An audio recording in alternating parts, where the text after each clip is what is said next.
My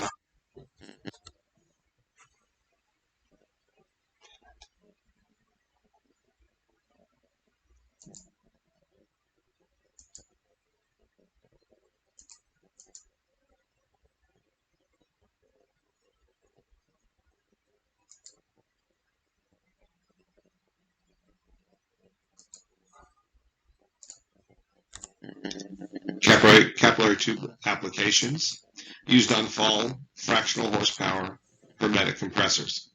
They're very popular in refrigeration, like your home refrigerator, or if you're using a dehumidifier, which is an air conditioner, it just has a they dehumidify. Um, there's just certain things that they get used on more than others. Nowadays, air conditioning that you will work on, you won't see a lot of capillary tubes anymore.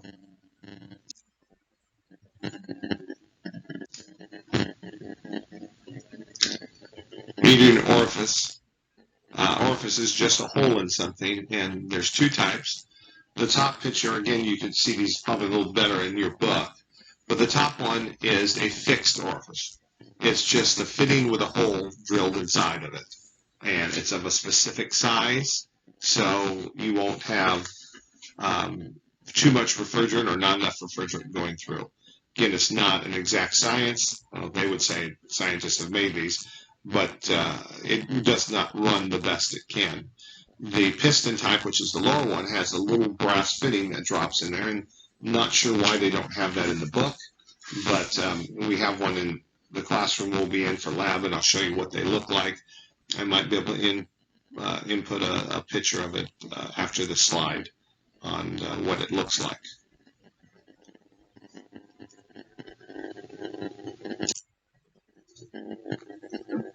Here's a thermostatic expansion valve, or TXV, which everybody uses that term.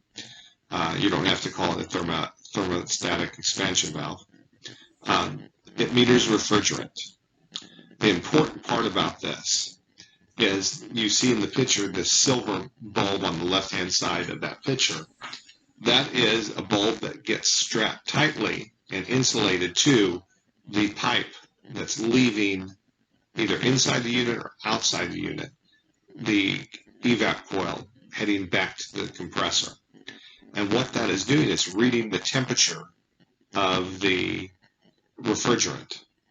And if that refrigerant isn't the proper temperature by design, the way it was designed, it opens and closes and allows more or less refrigerant to go through the system. These are problematic. They're better, but they're very problematic. It takes a lot of work. For example, if you have high head pressure, it can be multiple things. But normally when you have a thermal expansion valve, normally it's the problem.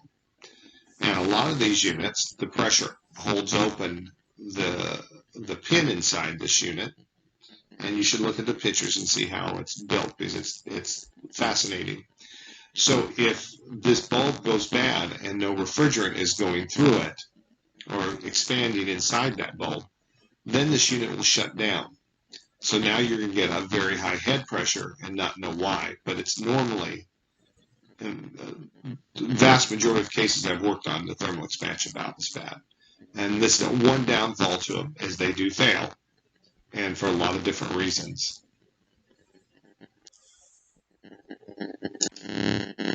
Let's talk about your book for a second.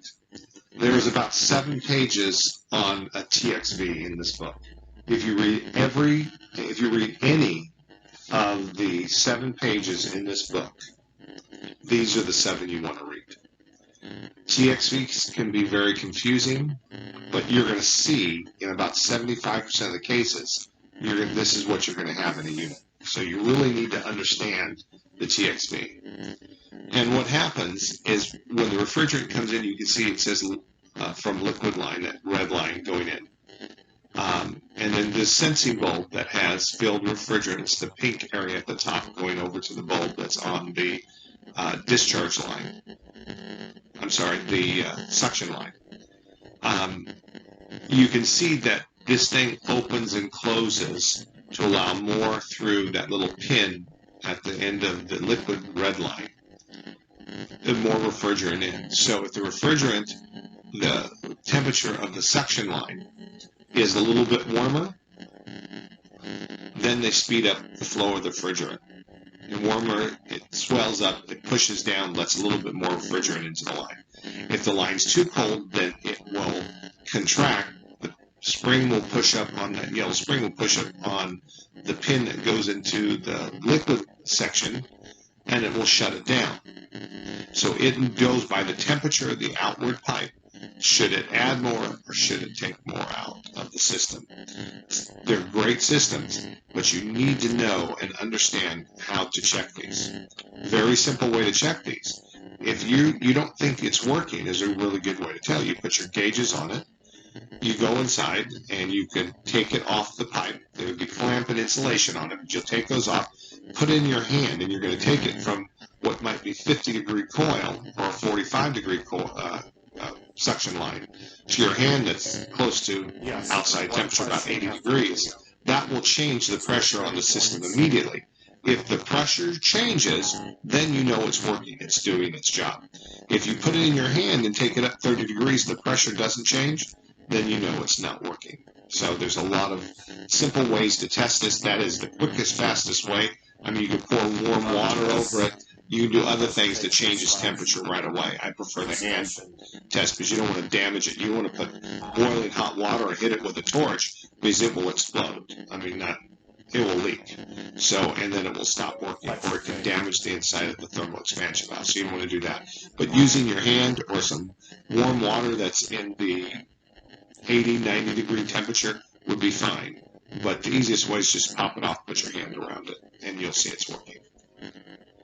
But again, read this section of this book. It's page, it goes all the way to 489, and it starts, as I'm flipping through the page here, the real part starts at 477.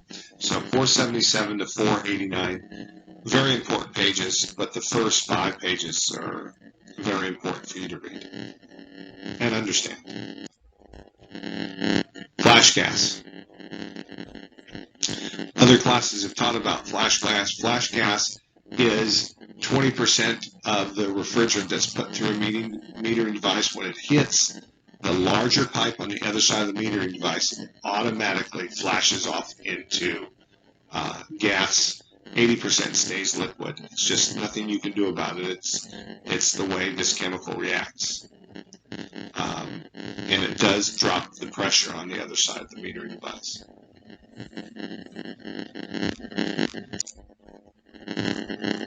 Superheat.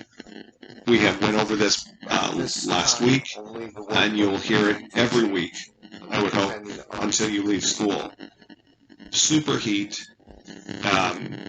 is the best way to charge a unit. Although, if you're using a TXV valve, you cannot check superheat. It fluctuates too much. So you will never get you could do it over a half a day, 4 hours at that unit, changing, and you could total up all your superheat readings and divide it by how many times you take, get an average, and it might work. But it's just too much. Again, use subcooling when you have a TXV. Superheat is best when you don't. But you can do subcooling all the time. TXV adjustments. Some of the TXVs have adjustments that you can change it. And if you look at the picture, I don't know what's coming up on the slide, but if you look at the picture on page 481, it shows that at the bottom you have this little cap. It says adjustment stem. And then inside that you have a little fitting that has usually a flathead screw fitting, and you can adjust the tension that pin pushes on that spring. So you can adjust it open, make it a little bit harder, make it so you're having problems getting enough refrigerant, you have a problem getting too much refrigerant in. It's working, it's just not perfect. You can adjust that screw at the bottom and change that. Not all of them have adjustment screws. Some are set and you can't there's no cap at the bottom to take off. You just have to change it out or put one on that needs adjustment. If you do buy an aftermarket TXV, get one with an adjustment. It'll make your life a lot easier in the future. You don't have to change it then. You can just adjust it. It's like anything else. That spring after time starts wearing out. It gets a little looser, it gets a little tenser, depending on its temperatures that it's seeing at all the time. It's being used at all the time.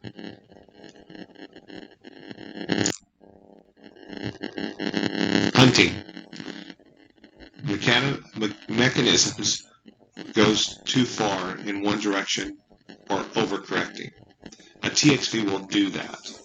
A TXV sometimes will read the temperature and overcorrect.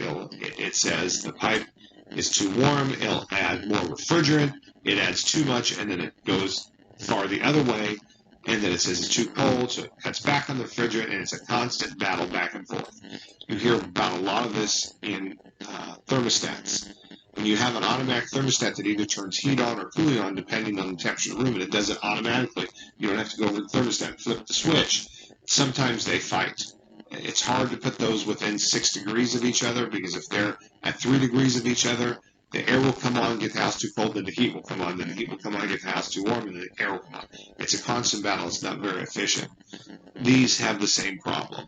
Sometimes it goes one way or the other too far, and then it comes back on, so it's a constant battle. And this is why you do not use superheat when you charge a unit.